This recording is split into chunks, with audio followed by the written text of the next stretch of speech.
یہ وہ سیدہ اسماء رضی اللہ تعالیٰ عنہ جس کا حال یہ ہے سارا دن کھجوروں کی گٹھلیاں اکٹھی کرتی ہے، شامن کو ہامن دستے میں کوٹ کر شام کو پانی میں گھول کر پی جاتی ہے، ساری رات مصلی پہ کھڑی ہو کے قرآن پڑھتی ہے۔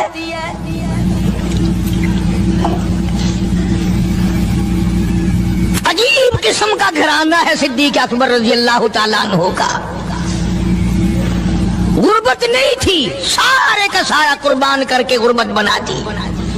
نہیں دیکھا آل کو، نہیں دیکھا مال کو، نہیں دیکھا اپنی جان کو، سب کچھ قربان کر دیا۔ امام الانبیاء محبوب کبریا حضرت محمد مصطفیٰ صلی اللہ تعالی علیہ وسلم نے اس قدر رفاقت جوڑی، اس قدر یاری بنائی کہ کبھی بھی الگ نہیں ہوئے۔ آج تم قرآن پڑھتے ہو، قاری حنیف قرآن پڑھتا ہے، کیا اثر ہوگا کسی پہ؟ جناب ابو بکر صدیق رضی اللہ تعالیٰ عنہ مکہ مکرمہ میں نماز کی نیت باندھ کر قرآن کریم کی تلاوت کرتے ہیں، علماء نے لکھا ہے کہ پہاڑ بھی ہلنے لگ جاتے تھے۔ اور کافروں نے نبی پاک سب کا جو صلی اللہ علیہ وسلم سے شکایت کی کہ اپنے ابو بکر کو کہو یہ رات کو قرآن زور سے نہ پڑھے، ہمارے بیوی بچوں پہ اثر ہوتا ہے، ہمارے بچے مسلمان بننے کے لیے تیار ہو جاتے ہیں، ہماری عورتیں قرآن سن کر کفر چھوڑ کر مسلمان بننے کو تیار ہو جاتی ہیں، ابو بکر سے کہو یہ آہستہ قرآن پڑھا کرے۔ یعنی اس کی زبان میں اس قدر تاثیر تھی اور اس قدر اللہ تبارک و تعالیٰ نے خوف رکھا تھا، جو صدیق کی زبان سے قرآن سنتا تھا مسلمان بننے کے لیے تیار ہو جاتا تھا۔ آج ہم قرآن پڑھیں، حدیث پڑھیں، کچھ بھی پڑھیں، اثر نہیں ہوتا۔ کیسے ہو؟ ہمارے یہاں دلوں میں جگہ ہو جبھی تو بات بنے۔ اس لیے قرآن کریم کہتا کلا بل ران علی قلوبہم ما کانوا یکسبون، گناہ کرتے کرتے حرام کھاتے کھاتے اس قدر دل کالے ہو گئے، اب قرآن کے لیے، دین کے لیے، ایمان کے لیے گنجائش کوئی نہیں،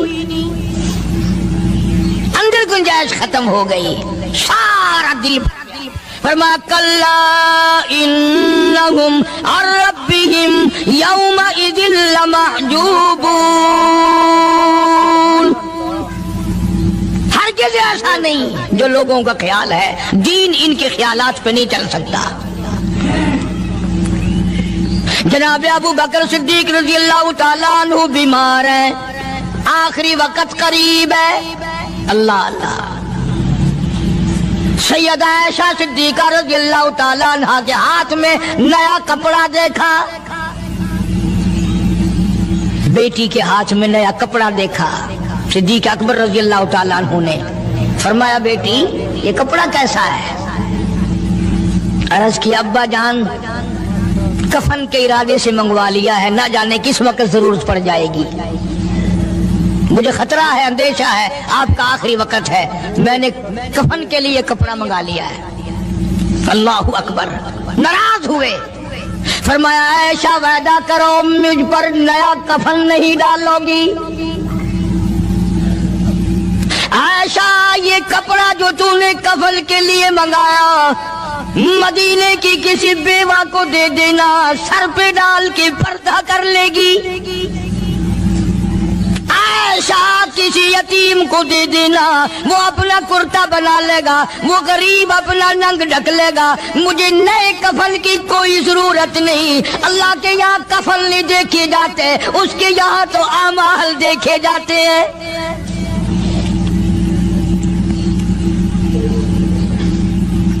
حضرت عائشہ رضی اللہ تعالیٰ عنہ نے اصرار کر دیا، ابا اجازت دے دو، اب تو میں نے منگا لیا ہے، اب تو میں نے منگا لیا ہے، دنیا کیا کہے گی؟ وقت کا حکمراں، وقت کا بادشاہ، نبی کا جانشین کو کفن بھی نہیں ملا۔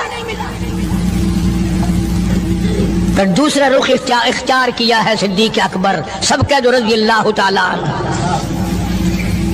فرمایا عائشہ او میری بیٹی نبی کریم صلی اللہ تعالی علیہ وسلم کا آخری وقت تیری گود میں آیا، تیرے سامنے آیا، تو نے آقا مدنی صلی اللہ علیہ وسلم کا آخری وقت دیکھا۔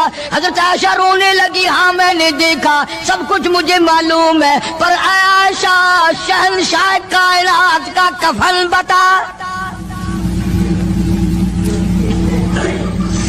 اس مدنی کریم صلی اللہ علیہ وسلم کا، دو جہان کے بادشاہ کا، یتیموں کے وارث کا، بیواؤں کے سہارے کا، دو جہان کے سردار، دو جہان کی رحمت حضرت محمد کریم صلی اللہ علیہ وسلم کا کفن بتا۔ حضرت عائشہ رونے لگی، عرض کی ابا جان، جن کپڑوں میں سرکار اس دنیا سے تشریف لے گئے ان کپڑوں میں 12 پیوند تھے، 12 ٹاکیاں تھی۔ فرمایا عائشہ پھر تیرا کیا خیال ہے، میرا محبوب ٹاکیوں میں گیا ہو میں نئے پہن کے جاؤں؟ جن کپڑوں میں میری وفات ہو یہی میرے کفن میں استعمال کرنا، یہی کپڑے مجھے کفن میں دے دینا جو میرے جسم پہ ہیں، اس لیے کہ جب میں اپنے آقا سے ملوں گا تو شرمندگی نہ ہو۔ اور آج ذہن یہ ہے کہ میت کے کپڑے کو ہاتھ بھی نہ لگانا، پہننا تو درکنار، ہاتھ لگانے کو تیار نہیں، گھر میں رکھنے کو تیار نہیں، یوں لکڑی سے اٹھا کر پرے پرے پھینکتے ہیں، آگ لگاتے ہیں، نہلانے والے کو دے دیتے ہیں، وہ بھی نہیں پہنتا، یوں ہی گلیوں میں نالیوں میں پھینک جاتا ہے۔ نہ تیرا باپ مرا، جب تجھے نفرت ہے کپڑوں سے، مردہ نوانے والے کا وہ ماما لگتا ہے، وہ کیوں پہننے؟ عرض کرنے کا مقصد یہ کہ ان حضرات کی زندگی تو دیکھو، اور وفات شریف سے پہلے 2.5 برس جو وظیفہ لیا، جو تنخواہ لی سرکاری خزانے سے، خیبر کی زمین بیچ کر صدیق اکبر رضی اللہ تعالیٰ عنہ نے 2.5 برس کی تنخواہ کا حساب کر کے وہ ساری تنخواہ جو لی تھی بیت المال میں واپس داخل کر کے پھر دنیا سے رخصت ہوئے۔ جو تنخواہ لی تھی 2-2.5 سال میں وہ ساری کی ساری واپس کر دی جناب ابو بکر صدیق رضی اللہ تعالیٰ عنہ نے، کہ میں مسلمانوں کا پیسہ کھا کے نہیں مرنا چاہتا، چاہے تنخواہ کے طور پر تھا، کل قیامت میں میرے لیے رکاوٹ نہ بن جائے۔ آج مجھے اور آپ کو تو یہ تلاش بھی نہیں کہ اپنا حلال کے پیسوں سے کفن تو بنا کے رکھ لیں۔ ایئر کنڈیشن کا ہر وقت ذکر ہے، گھر میں ہونا چاہیے، فریج ہونا چاہیے، پنکھے ہونے چاہیے، یہ ہونا چاہیے، کار ہونی چاہیے، موٹر ہونی چاہیے، یہ ہونا چاہیے، اور کبھی گھر میں یہ ذکر بھی ہوا کہ حلال کا کفن بھی ہونا چاہیے۔ وہ کدھر سے آئے گا؟ اس کے لیے کون انتظام کرے گا؟ کون ہم نے گھر میں پیدا کر رکھا ہے جو اس وقت یہ بات دیکھ کر کفن لائے گا؟ اس لیے قرآن کریم نے اعلان کر دیا، لوگوں اپنا سب کچھ پاک صاف بن کے دنیا سے جاؤ، اپنا بدن بھی پاک ہو، عمل بھی پاک ہو، پیٹ بھی پاک ہو، کفن بھی پاک ہو۔ ان ساری میں وہ بات کرتا ہوں جس سے نہ دیوبندی بچے، نہ بریلوی بچے، نہ شیعہ بچے، نہ سنی بچے۔ موت کا جھٹکا تو سب کو لگنا ہے نا، اور ایسا لگتا ہے لاکھوں برس تک منہ کڑوا رہتا ہے۔ جناب صدیق اکبر رضی اللہ تعالیٰ عنہ نے وہ تنخواہ جو لی تھی ساری زندگی میں وہ بھی بیت المال میں واپس کر دی، اور تمام کے تمام لوگوں کے حقوق چکا دیے۔ باقی جو بات رہی وہ سیدھی سیدھی کمتر مرحوم کہتا ہے، آجا صدیق دا اسلام تے قرضہ بقایا ہے، آجا صدیق دا اسلام تے قرضہ بقایا ہے، جتا جس دے ہاتھوں اس آخری زمین دسایا ہے، وصولی دا نہ چنتا نہ لکھوایا صحابہ نے۔ مدنی کریم صلی اللہ تعالیٰ علیہ وسلم کے جانثار، نبی کا یار، نبی کا وفادار، ہر وقت کا ساتھی اسی غم میں رہتا ہے، اور وصیت کی کہ مجھے غسل دینا، میرے انہی کپڑوں میں دفن کرنا، اور فرمایا میرا جنازہ اٹھا کر حجرے مبارک کے سامنے لے جانا، حجرے عائشہ کے سامنے لے جانا، توجہ کرنا، نیند نہ کرو۔ اور یوں فرمایا نبی پاک صلی اللہ علیہ وسلم کی جہاں قبر شریف ہے، حضور کا حجرہ ہے، روضہ ہے، دروازے پہ کھڑے ہو کر آواز لگانا، کالی کملی والے صدیق آ گیا ہے۔ فرمایا اگر اجازت ہو تو اندر دفن کرنا، اور اگر اجازت نہ ہو تو جنت البقیع میں لے جانا۔ علماء کہتے ہیں کہ جب میت کو جا کر کے روضہ اقدس صلی اللہ علیہ وسلم کے سامنے رکھا اور آواز لگائی تو دروازہ خود بخود کھل گیا، اور آواز آئی دیر نہ کرو، محبوب کو محبوب سے ملا دو۔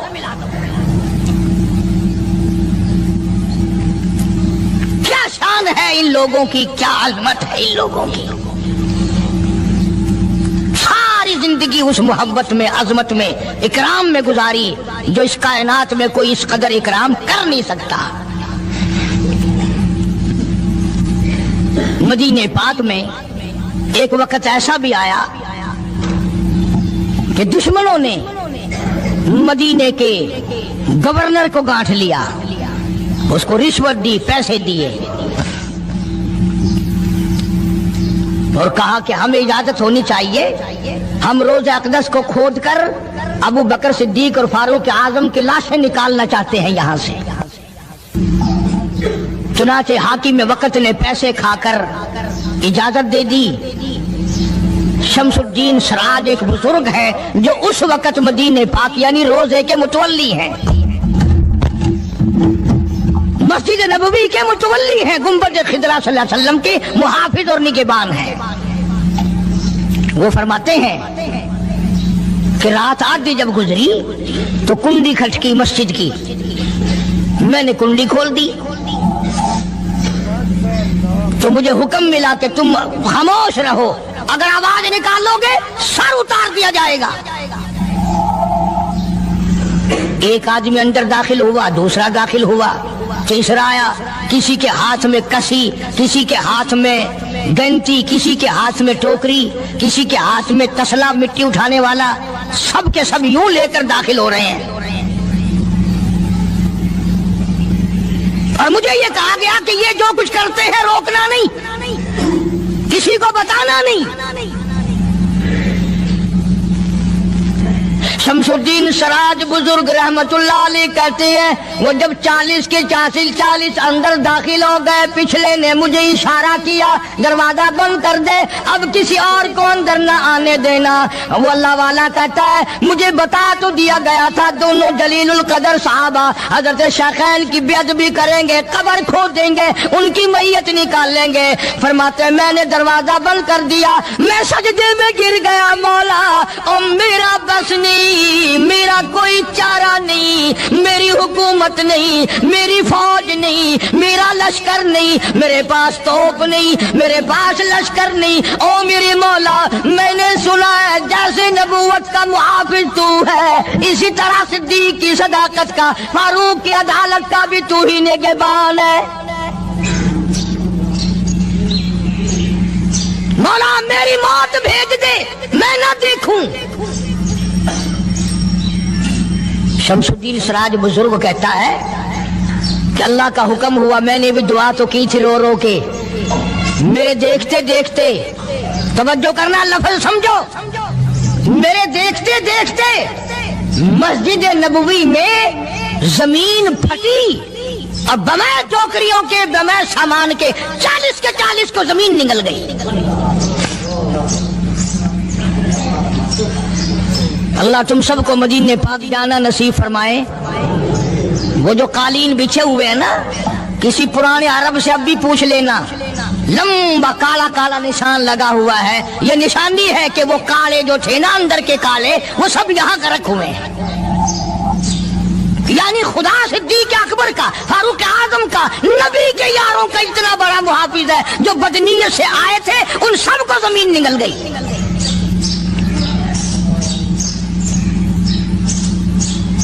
ایک اللہ والا کہتا ہے کہ میں نے مدینہ پاک میں حاضری دی اور حضور کریم صلی اللہ علیہ وسلم کے روضہ اقدس پہ سلام پڑھا اور میں صدیق اکبر کے موضع شریف کے سامنے کھڑا ہو کر سلام عرض کر رہا تھا، پڑھ رہا تھا۔ میں جب واپس ہٹنے لگا تو ایک آدمی مجھے کہنے لگا آپ کہاں سے آئے ہیں؟ اس نے بتایا کہ میں فلاں جگہ سے آیا ہوں۔ کہ آپ بڑے نیک آدمی معلوم ہوتے ہیں، بڑا اچھا سلام پڑھ رہے تھے، تعریف اچھی کر رہے تھے، میرے یہاں کھانا کھانے چلو۔ اللہ والا کہتا ہے کہ میں اس کی باتوں میں آ گیا کہ چل بھائی، مدینے کا آدمی ہے، مدینے کا آدمی ہے، دعوت کر رہا، انکار کروں تو سنت کے خلاف، انہوں نے کہا چل بھائی، لے گیا۔ اور وہاں جا کر ایک مکان میں اس اللہ والے کو بند کر کے، کوٹڑی میں اس کو زنجیروں میں باندھ کر اس کی زبان کاٹ دی۔ تو نے صدیق کی اتنی تعریف کیوں کی؟ اور پھر چھوڑ دیا کہ جا صدیق سے ٹھیک کرا کے دکھا۔ اللہ کے نیک برگزیدہ بندے، مقبول ترین بندے، اللہ والے، اللہ کے ولی، بزرگان دین رحمہم اللہ علیہ مجمعین کے واقعات اور مختصر سے حالات اس نیت سے عرض کر رہا تھا کہ ہمیں بھی اپنے گریبان میں جھانکنے کا موقع ملے، ہم لوگ بھی یہ سوچیں کہ یہ اللہ والے تھے، پیٹ بھی تھا، نفس بھی تھا، بیوی بھی تھی، بچے بھی تھے، پیاس بھی لگتی تھی، بھوک بھی لگتی تھی، کپڑا بھی درکار تھا، سردی گرمی بھی آتی تھی، ان لوگوں نے اللہ کی رضا کیسے حاصل کی؟ نیت میری کسی کی تردید مقصود نہیں، سمجھانے کے لیے کہتا ہوں، جیسے سڑک پہ پیدل آدمی چل رہا ہو اور پاس سے کار گزرتی ہے تو دل میں خیال آتا ہے کہ میرے پاس بھی کار ہوتی۔ ان اللہ کے نیک بندوں کو دیکھ کر میں اور آپ کیوں نہیں سوچتے کہ میں بھی اللہ کا نیک بندہ بن جاتا؟ کوٹھی بنگلہ دیکھ کر، لمبا چوڑا کاروبار کارخانہ دیکھ کر آدمی کے دل میں آتا ہے یارو یہ کارخانے دار ہے، میں اس کا مزدور ہوں۔ تیرے دل میں یہ بات کیوں نہیں آتی کہ میں نماز بھی نہیں پڑھتا اور فلانا ساری رات سویا ہی نہیں؟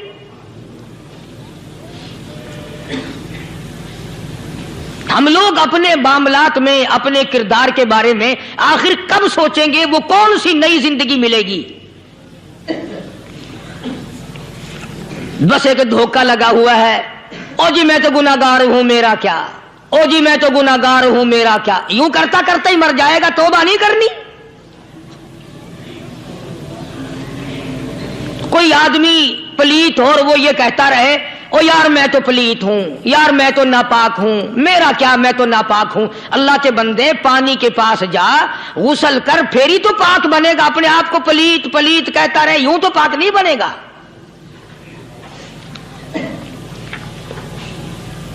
یہ اللہ والے جو ہوتے ہیں آدمی کے اندر کو ٹھیک کرتے ہیں۔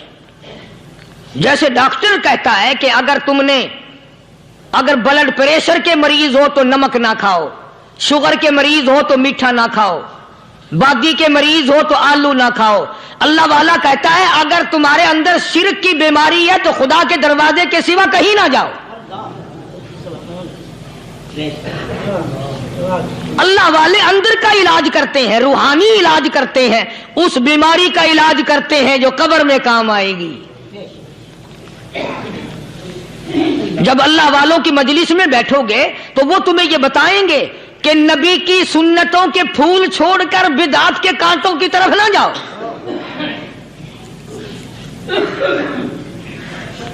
اور ہدایت ہے محمد کریم صلی اللہ علیہ وسلم کی، سبحان اللہ۔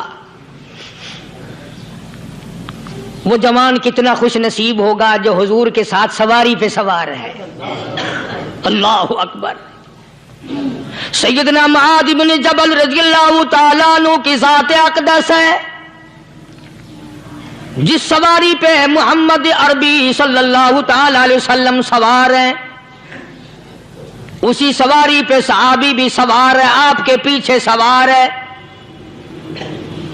آپ نے 3 مرتبہ ارشاد فرمایا یا معاذ وہ کتنا مقدروں والا جوان ہوگا جس کا نام آقا کے پیارے پیارے منہ سے نکلا. فرمایا یا ماس، او ماس، عرض کیا لبیک و سعدیک. میرے آقا میں حاضر ہوں، میں غلامی میں حاضر ہوں. کچھ نہیں فرمایا. پھر دوسری مرتبہ ارشاد ہوا یا ماس،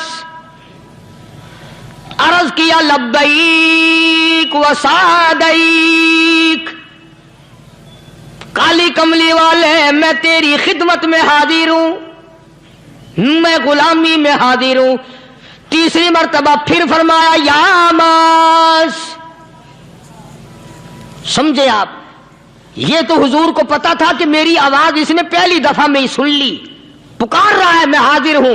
3 مرتبہ آواز اس لیے دی، یعنی میں جو تجھے بتانا چاہتا ہوں وہ بڑی اہم بات ہے، توجہ کر، دھیان کر اس بات کی طرف جو میں تجھے بتانے لگا ہوں. تیسری مرتبہ ارشاد ہوا یا ماس، عرض کیا لبیک و سعدیک. میرے آقا میں حاضر ہوں، غلامی میں حاضر ہوں. ارشاد فرماؤ. فرمایا یا ماس لا تشرک باللہ.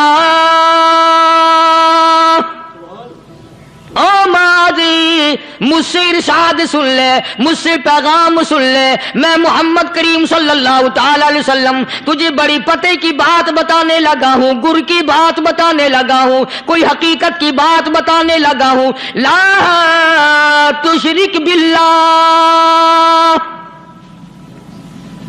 او میرے جمال، میرے صحابی، او ماس، اللہ کی ذات میں، اللہ کی صفات میں کسی کو شریک نہ ٹھہرانا.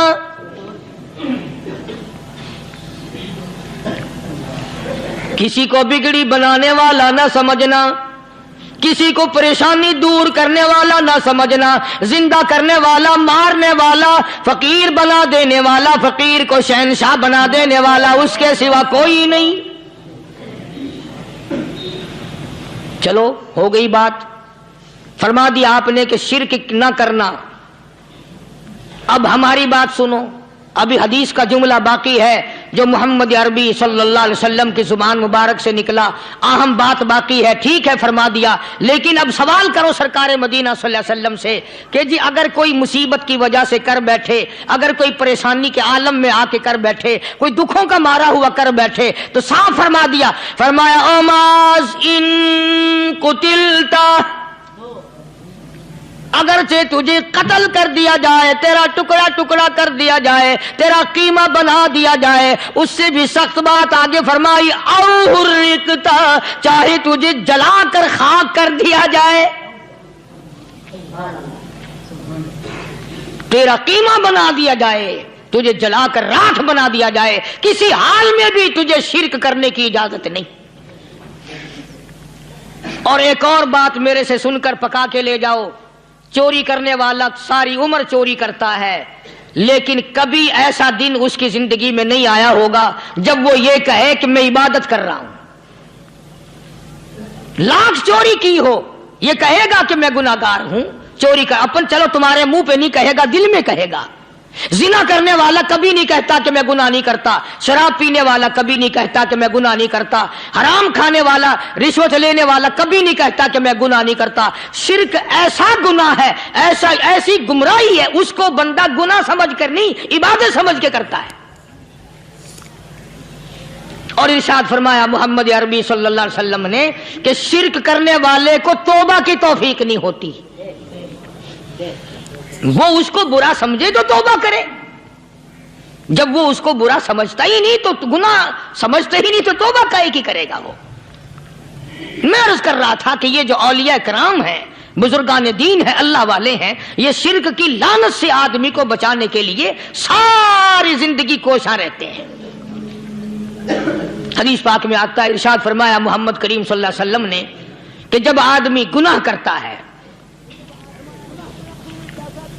فرمایا ان فی الجسد لمضغۃ اذا صلحت صلح الجسد كله واذا فسدت فسد الجسد کلہ الا وہی القلب او کما قال النبی صلی اللہ علیہ وسلم. ارشاد فرمایا آدمی کے بدن میں ایک گوشت کا ٹکڑا ایسا ہے کہ جب وہ ٹھیک ہو جائے تو سارا بدن ٹھیک ہو جاتا ہے، جب وہ بگڑ جائے تو سارے بدن کا نظام بگڑ جاتا ہے. الا وہی القلب، سرکار مدینہ صلی اللہ علیہ وسلم نے فرمایا وہ دل ہے. دل آدمی کا سنور جائے تو سارا کچھ سنور گیا، دل بگڑ گیا تو سب کچھ بگڑ گیا. ریاکاری دل سے پیدا ہوتی ہے، تکبر دیکھنے میں نہیں آتا، دل میں پیدا ہوتا ہے. فخر دل میں پیدا ہوتا ہے، عجب اور خودبینی دل میں پیدا ہوتی ہے.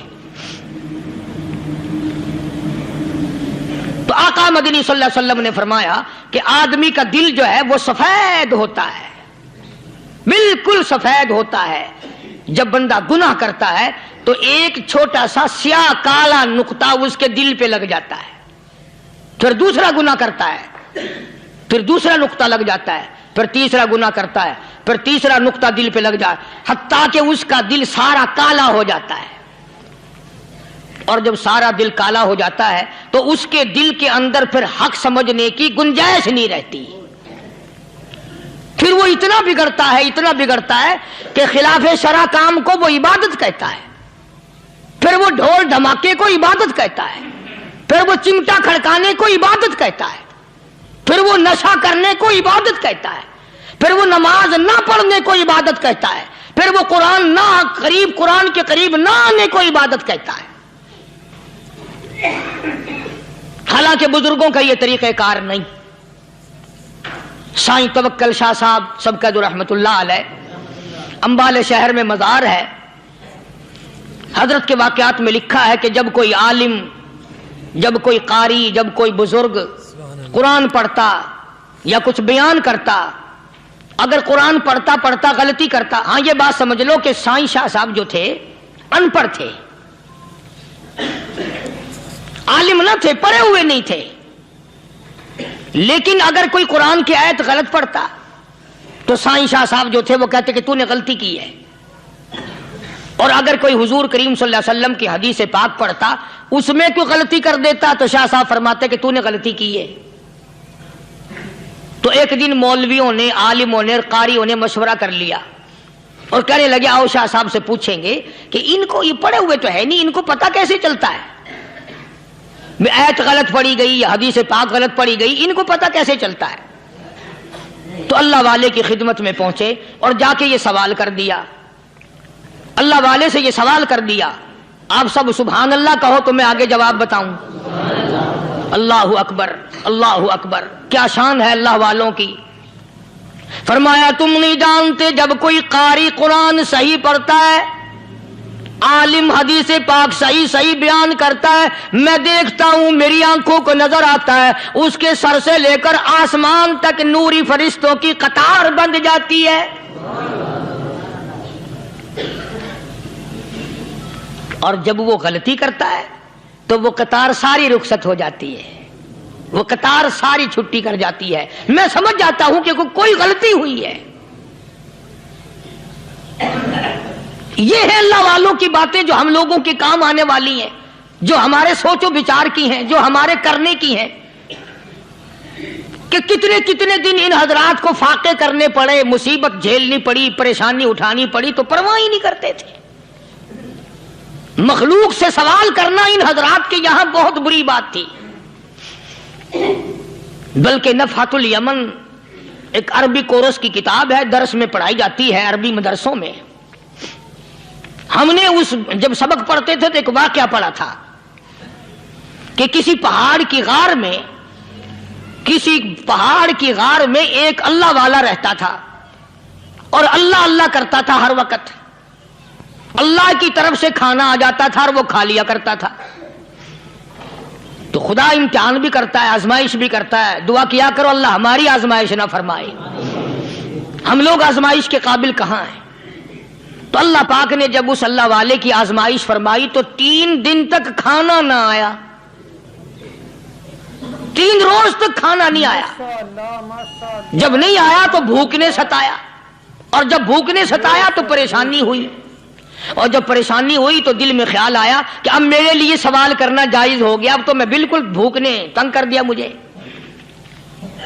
تو پہاڑ سے نیچے اترے اور جا کر کے ایک مکان پہ سوال کر دیا, اور سوال یہ کیا کہ اللہ نام پہ مجھے کھانا چاہیے. ان گھر والوں نے 3 روٹیاں دے دی, ان گھر والوں نے 3 روٹیاں دے دی, اور یہ اللہ کا ولی لے کے چل دیا. تو جس گھر سے 3 روٹیاں ملی تھی ان کے یہاں ایک کتا بھی تھا, وہ اس ولی کے پیچھے پیچھے لگ گیا, اور بھونکار قریب تھا کہ کاٹ کھائے پھاڑ کھائے. اللہ کے ولی نے سوچا کہ یہ تو بڑا ظالم کتا پیچھے لگ گیا, 1 روٹی اس کو پھینک دوں, 2 مجھے کافی ہو جائیں گی, یہ پڑا اس کی ہلے لگ جائے گا, مشغول ہو جائے گا, میں نکل جاؤں گا. یہ کتاب کی بات ہے, حدیث کی نہیں.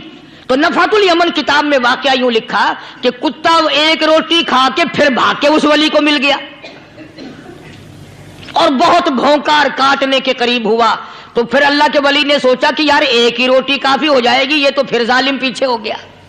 اس نے دوسری روٹی بھی اس کو پھینک دی. اللہ کی شان, کتا دوسری روٹی کھا کر کے پھر ولی کے پیچھے پیچھے. اس نے سوچا ایسی روٹیوں سے تو یوں ہی بھلے, وہ تیسری بھی پھینک دی. کتے نے تیسری بھی کھا لی, اور جب تیسری روٹی کھا کے کتا بھونکا, اب ولی کھڑا ہو کر غصے میں آ گیا اور کہنے لگا, او کتے تجھے شرم نہیں آتی؟ عربی کا لفظ ہے وَمَا عَدِيمُ الْحَيَا, اور بغیرت کمینے, تیرے مالک نے 3 روٹیاں دی تھی, جس دروازے پہ تو رہتا تینوں کھا لی, پھر بھی بھونکتا ہے. 3 روٹیاں میں نے تجھے دے دی, پھر بھی بھونک رہا ہے. تو یوں لکھا اس کتاب میں کہ اللہ پاک نے کتے کو بھی زبان دی, اور وہ یہ کہنے لگا کہ ولی صاحب ذرا ٹھہرو, خود فیصلہ کرو, تم بے غیرت ہو یا میں بے غیرت ہوں. فیصلہ جناب کریں, میں کتا ہوں, آپ ولی ہیں, جنت کے کھانے کھائے, ارے 3 دن نہ ملا تو آدمی کے دروازے پہ آ کے ماتھا گھسایا, جھولی پھیلائی, بھیک مانگی, مجھ سے قسم لے لو میں کتا ہوں, کئی مرتبہ 8 دن ٹکڑا نہیں ملتا, قسم لے لو اس دروازے کے سوا کبھی کسی دوسرے دروازے پہ نہیں گیا میں.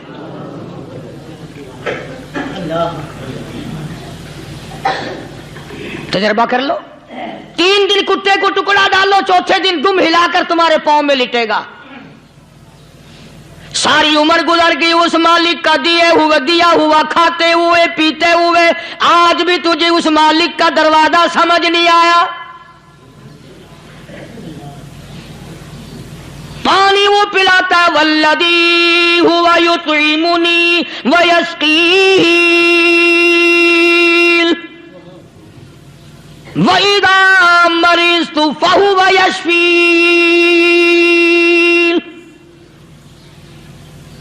کتنا کھلاتا ہے, کتنے اعلیٰ درجے کے کھانے کھلاتا ہے, طرح طرح کے کھانے کھلاتا ہے. پالا اس نے, سنبھالا اس نے, زندگی اس نے دی, اولاد اس نے دی, خوبصورت بیوی اس نے دی, گھر آباد اس نے کیا. تھوڑی سی پریشانی آ گئی, اب جا کے قبر کے سامنے جھکا کھڑا ہے, اس مالک سے میرا کام نہیں چلا, او 4 گز زمین میں پڑنے والے, تو میری حاجت روائی کر دے.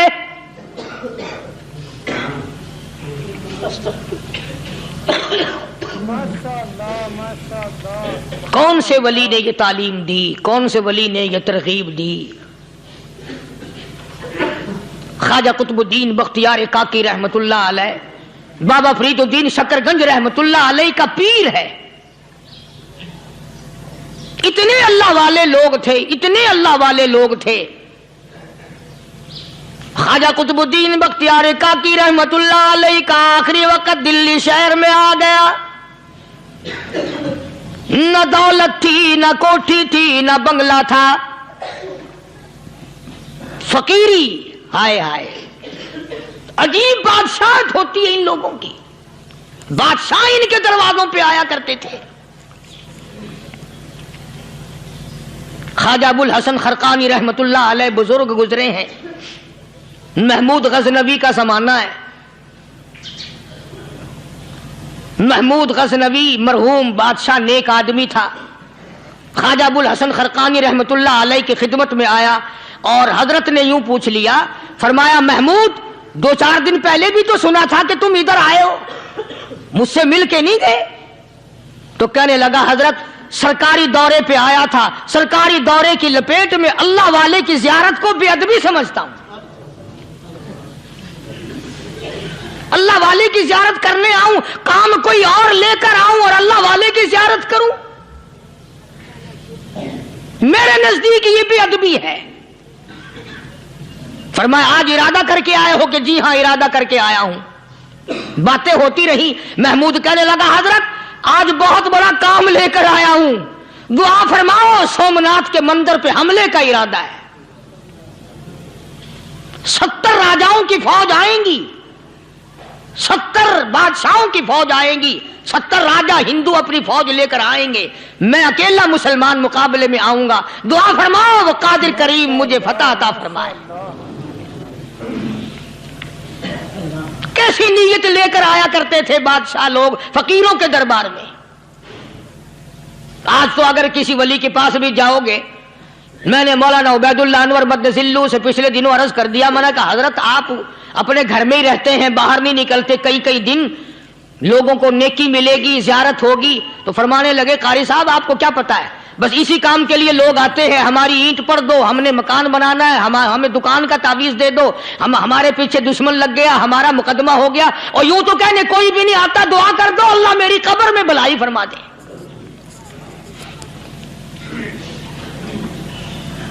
تو محمود غزنوی نے خواجہ ابوالحسن خرقانی سے درخواست کی کہ آپ دعا فرمائیں۔ اللہ والے نے دعا بھی فرمائی اور اپنا مسلح دے دیا۔ یوں فرمایا محمود جب مشکل وقت آ جائے اس مسلح پہ کھڑے ہو کر 2 رکعت نماز ادا کرنا۔ پتہ چلا کہ اللہ کی مدد جو ہے وہ نماز کے ساتھ ہے۔ میں تمہیں بھی بتاتا ہوں، ولی تو میں نہیں، جب بھی کوئی پریشانی آئے، جب بھی کوئی تکلیف آئے، فرمایا استعینوا بالصبر والصلاۃ،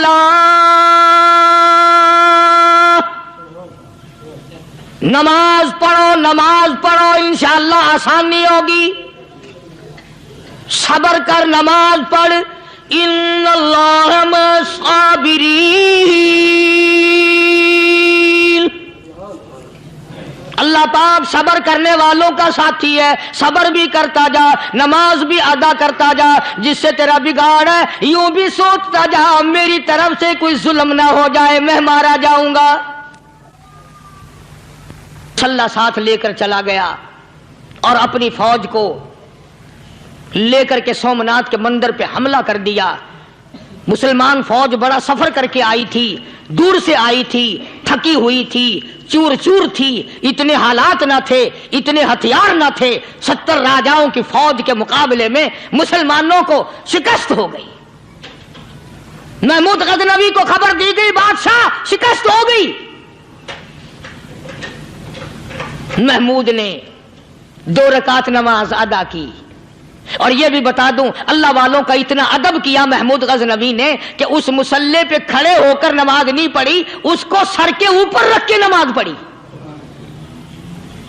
مسلح اللہ والے کا سر پہ رکھ لیا اور نماز پڑھی خدا کے حضور میں، اور پھر سر سجدے میں رکھ دیا، میرے پروردگار بے نیاز خالق و مالک، میں گناہگار سہی، میں سیاکار سہی، میں تیرا بندہ ہوں، او میرے مولا مقابلہ کفر سے ہے، حق پرستوں کی نہ کی تو نے گر دل جوئی نہیں، تانا دیں گے بت کے مسلم کا خدا کوئی نہیں، او میرے پروردگار آج مجھے ذلیل نہ کر، آج میری شکست نہ کر، آج مسلمانوں کو شکست نہ دے، اور بے نیاز پروردگار کافر کہیں گے ان کا خدا کہاں گیا۔ بس محمود غزنوی نے اللہ کے حضور میں نماز ادا کی اور دامن پھیلایا اور سر سجدے میں رکھا، وہ اطلاع ملی کہ شکست فتح میں بدل گئی۔ چنانچہ جمعے کا خطبہ محمود غزنوی نے سومناتھ کے مندر کے اندر دیا۔ اس اس قدر اللہ والوں کو دلچسپی تھی ان معاملات سے کہ قوم کے لیے بھلائی ہو، ملک کے لیے بھلائی ہو، عوام کے لیے آخرت کی دنیا کی بھلائی مقصود تھی۔ خواجہ قطب الدین بختیار کاکی رحمت اللہ علیہ دلی شہر میں رہتے ہیں، بادشاہوں کا زمانہ ہے۔ اللہ اللہ کیا عجیب لوگ تھے۔ آج تو اچھے بھلے دیندار طبقہ نماز پڑھانے والوں کو نماز کے، غسل کے، وضو کے مسائل معلوم نہیں۔ دوستو ایسا وقت تھا سلطان صلاح الدین خلجی رحمت اللہ علیہ کو بادشاہ ہو کر عربی کی بہت بڑی 4 جلدوں میں کتاب ہے ہدایہ بادشاہ صلاح الدین خلجی کو زبان نہیں یاد تھا، اتنی بڑی عظیم کتاب زبان نہیں یاد تھی۔ وہ بادشاہ بھی ہوا کرتے تھے اور ولی بھی ہوتے تھے۔ سلطان عالمگیر رحمت اللہ علیہ بہت بڑا بادشاہ ہو کر، اورنگزیب ہے، عالمگیر ہے، اتنا بڑا عظیم بادشاہ، مگر حضور کریم صلی اللہ علیہ وسلم کی 5000 حدیث پاک اس بادشاہ کو زبان نہیں آتی، اور قرآن کا حافظ تھا، قرآن کا قاری تھا، قرآن کا عالم تھا، قرآن کا مفسر تھا، ولی بھی تھا، بادشاہ بھی تھا، اللہ والا بھی تھا، اور اتنا خوف تھا دل میں تمہیں کیا بتاؤں۔ اللہ اکبر، بادشاہ ہو کر کے کپڑا خریدا، مزدوری کر کے کپڑا خریدا بادشاہ نے، اور کپڑا خرید کر اس کی ٹوپیاں اپنے ہاتھوں سے سی۔ عالمگیر رحمت اللہ علیہ نے اس کی ٹوپیاں اپنے ہاتھوں سے سی، اور چاندنی چوک دلی میں کھڑے ہو کر فروخت کی، بیچی، 6-7 روپے جمع کر کے ایک تھیلی میں بند کر کے اوپر لکھا عالمگیر کا کفن ان پیسوں سے خریدا جائے۔ کبھی ہم نے بھی سوچا جو رشوت مارنے والا آدمی ہے، بتاؤ اس کے لیے کفن کہاں سے اچھے پیسے تلاش کر کے لایا جائے گا؟ رشوت کا ہی کفن ملے گا نا۔ جو آدمی ملاوٹ کر کے پیسے کماتا ہے، فنکاری کر کے پیسہ کماتا ہے، دغا اور فریب کر کے پیسے کماتا ہے، تو آج ہمارا کفن بھی صحیح نہیں، کفن بھی دغا والا، فریب والا، ملاوٹ والا۔ بلکہ تم تو کہتے ہو کہ آج کل کھانے کے لیے خالص کچھ نہیں ملتا، میں کہتا ہوں میت کو غسل دینے کے لیے پانی خالص نہیں ملتا۔ یہ جو ہم موٹریں نل کے لگاتے ہیں، یہ پیسے کون سے ہمارے خالص ہیں؟ جو صابن میت کو مل رہی ہیں کون سے پیسوں کا خریدا ہوا ہے؟ جو خوشبو میت کو لگ رہی ہے کون سے پیسوں کی خریدی ہوئی ہے؟ جو کفن پڑ رہا ہے وہ کیسے پیسوں کا کفن ہے؟ اور میں آگے بڑھ کر کے کہتا ہوں جو کندھوں پہ اٹھائے جا رہے ہیں وہ کون سے کتب ہیں، کون سے ابدال ہیں؟ جس نے میت کو غسل دیا ہے کبھی معلوم کیا کہ وہ کتنا بڑا نیک آدمی ہے؟ یہ تو ہمارے آخری وقت کا حال ہے، اور اس طرف کسی کا دھیان نہیں، سوچ نہیں، بچار نہیں، قطعی طور پر اندھے ہو جاتے ہیں۔ او میاں ٹھیک ہے جو کچھ ہو رہا ہے۔ اچھا ایک بات عرض کروں، اللہ تبارک و تعالیٰ کے یہاں جب ہم جائیں گے، اگر اور سارے معاملات کو چھوڑ دو، اللہ پاک یہی پوچھ لے کہ میاں یہ کفن جو پہن کے آیا یہ کیسا ہے؟ یہ جو کفن پہن کے آیا یہ کیسا؟ ہم کیا جواب دیں گے؟ بادشاہ عالمگیر رحمت اللہ علیہ نے تھیلی پہ لکھ کر کے بند کر کے رکھ دیا، جب میرا انتقال ہو جائے، میری موت آ جائے، جب میں دنیا سے رخصت ہو جاؤں، جب میں دنیا سے چلا جاؤں، میرا آخری لباس جو میں نے ساتھ لے کے جانا ہے، وہ شادی کے جوڑے دنیا تیار کرتی ہے، سفر کے جوڑے دنیا تیار کرتی ہے، غیر ملکوں میں جانے کے لباس دنیا تیار کرتی ہے، ادھر ادھر جانے کے لیے، تقریبوں میں جانے کے لیے جوڑے لباس پوشاک دنیا تیار کرتی ہے۔ اور میں کہتا ہوں لوگوں، قبر کی پوشاک ہم کب تیار کریں گے؟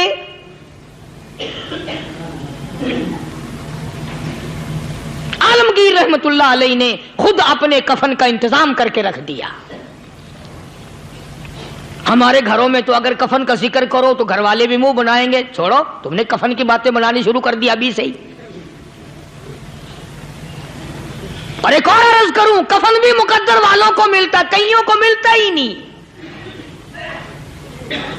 کفن نہیں ملتا، قبر نہیں ملتی، نماز جنازہ نہیں ملتی، غسل نصیب نہیں ہوتا، مقدری سودے ہیں، نہ یہ دولت سے بات بنتی ہے اور نہ یہ اقتدار سے بات بنتی ہے اور نہ یہ سرمایہ سے بات بنتی ہے، یہ تو تقدیروں کے مسئلے ہیں جو مالک نے اپنے ہاتھ میں رکھا ہے۔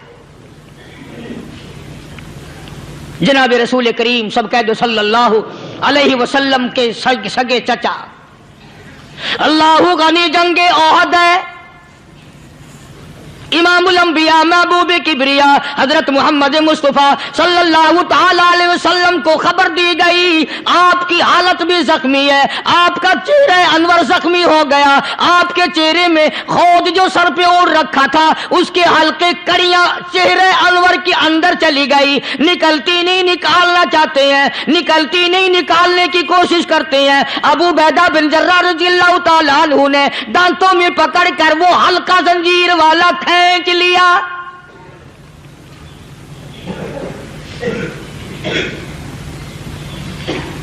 اللہ غنی، ادھر خون کا پھوارا چھوٹا، خون کا پھوارا چھوٹا، اللہ عرش الہی سے آواز آئی، جبریل، پل جھپکنے کے برابر جبریل ساری دنیا کا نظام طے کر سکتا ہے۔ توجہ، اللہ نے آواز دی، جبریل، عرض کیا حضور، فرمایا یاد رکھ اگر میرے محبوب کا خون زمین پہ گر گیا تو پھر تو جبریل کا آئے گا۔ سدرۃ المنتہا سے سکنج کو بڑی چیز ہوتی ہے، پل جھپکنے سے پہلے جبریل نے آ کر اس خون کو سنبھالا ہے۔ اتنی عظمت ہے سرکار مدینہ صلی اللہ علیہ وسلم کی اللہ تبارک و تعالیٰ کے یہاں اور ہر پیغمبر کی۔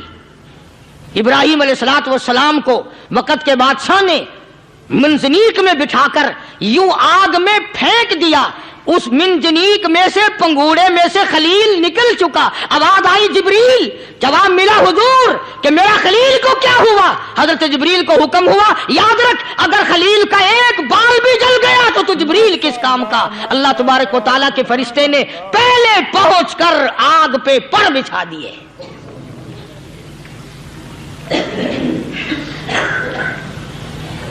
یوسف علیہ السلام کو بھائیوں نے کنویں میں پھینکا۔ اب بتاؤ کنواں کوئی 100-200 گز یا 100-200 میل تو لمبا نہیں ہوتا۔ میں خالق کی بے نیازی تمہیں بتا رہا ہوں اور اپنے پیغمبروں کی کس طرح حفاظت فرماتے ہیں، سبحان اللہ۔ بھائیوں نے کنویں میں دھکا دیا، جبریل جی یہ کیا ہوا؟ تو میرا نبی آیا، میرے نبی کے کنویں میں جانے سے پہلے تخت بچھا دے۔ جبریل نے پر بچھا کر تخت بنا دیا۔ وہ تو یوں بچاتا ہے، وہ تو یوں سنبھالتا ہے۔ ابو عبیدہ بن جراح رضی اللہ تعالی عنہ نے سرکار مدینہ صلی اللہ علیہ وسلم کے چہرے انور میں سے وہ جو زنجیر کڑی کھینچی، اللہ اللہ، ابو عبیدہ کے 2 دانت نیچے کے، 2 اوپر کے، 4 دانت نکل گئے۔ آج ہمارے دانتوں کو کیڑے کھا جاتے ہیں، کھوکھریں بن جاتی ہیں، نکل جاتے ہیں۔ ابو عبیدہ تو کتنا خوش نصیب جوان ہے، تیرے 4 دانت تو نکل گئے پر حضور صلی اللہ علیہ وسلم کی تکلیف کو تو نے دور کیا، یعنی آقا کی خدمت کرتے ہوئے ابو عبیدہ کے دانت نکل گئے۔ ادھر اپنی تکلیف ہے، ادھر پتا چلا کالی کملی والے صلی اللہ تعالی علیہ وسلم تیرے چچا کا حال ٹھیک نہیں۔ صلی اللہ علیہ وسلم بڑا صدمہ پہنچا، بڑا رنج پہنچا۔ ایک بات کرتا ہوں، توجہ کر کے لکھ کے لے جاؤ، کام آئے گی، بیٹیوں کو بتاؤ، بہنوں کو بتاؤ۔ سرکار کی نظر پڑی، سرکار کی نظر پڑی حضرت صفیہ رضی اللہ تعالی عنہ، حضور کی بوا، حضور کی پھوپھی، حضرت زبیر رضی اللہ تعالی عنہ کی اماں، امیر حمزہ رضی اللہ تعالی عنہ کی بہن دوڑی دوڑی آتی ہے۔ پتا چلا نا مدینے میں کہ بھائی کا حال ٹھیک نہیں، شہید کر دیا گیا، عورت ذات دوڑی دوڑی آئی۔ حضور نے فرمایا زبیر کون عورت ہے، جا کے روکو، لاش کا حال ٹھیک نہیں، کپڑے پھاڑے گی، جزا فضا کرے گی، میں نے سنا ہے لاش کا حال ٹھیک نہیں ہے۔ حضرت زبیر نے آ کے روکا، قریب آ کر پہچان لیا حضرت زبیر کی اماں تھی۔